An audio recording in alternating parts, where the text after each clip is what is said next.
But you must have had some amazing trips on your time with the A340. Is there any like stick out in your mind? Oh, there's so many of them. I was very lucky. I was a 30-year-old long haul captain flying an A340 300 all around the world, and the most Wow. famous destination was Kai Tak Airport. So we used to fly into Kai Tak Airport every day of the week. I went there probably 3 times a month, and flying the famous curved approach, the checkerboard approach, in the left-hand seat of a four-engine jet. And I remember one particular trip, I had my dad on the jump seat and one of my brothers on the jump seat Wow, as well, really? flying it. In the good old days when people used to come in Yeah, the yeah. cockpit.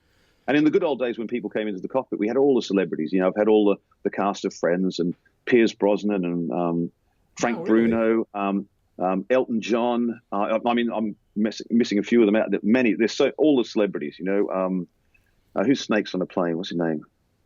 Samuel L. Yeah, Jackson. Samuel L. Jackson. He was so cool. Yeah. So all these sort of people. But the most famous person, I suppose, I flew Princess Diana back from Hong Kong once, Wow. back to London, and it was a special trip because we didn't have overflight clearance over China, so it was actually the longest flight I've ever done. We filled the tanks up and we flew all the way down the southern route via Burma and India, and we flew 16 hours and 15 minutes from Hong Kong back to London against the headwinds. Wow, really? That was a long trip, 16 hours, 15 minutes airborne.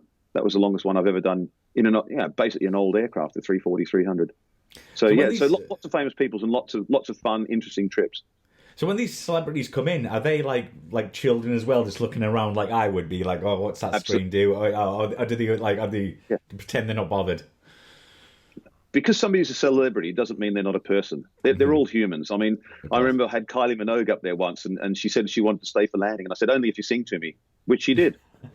Because she Really? felt nervous because I said, well, if you sing to me, I'll fly the airplane. How's that? I went, great, fantastic. But of course they were a little bit nervous. Frank Bruno, massive big man, Big he, love, he yeah. was he was a very nervous flyer. He didn't even want to come to the cockpit. I said, come on, come in the cockpit. Oh, I'm not getting in mid-air, Harry. No. And I said, come on.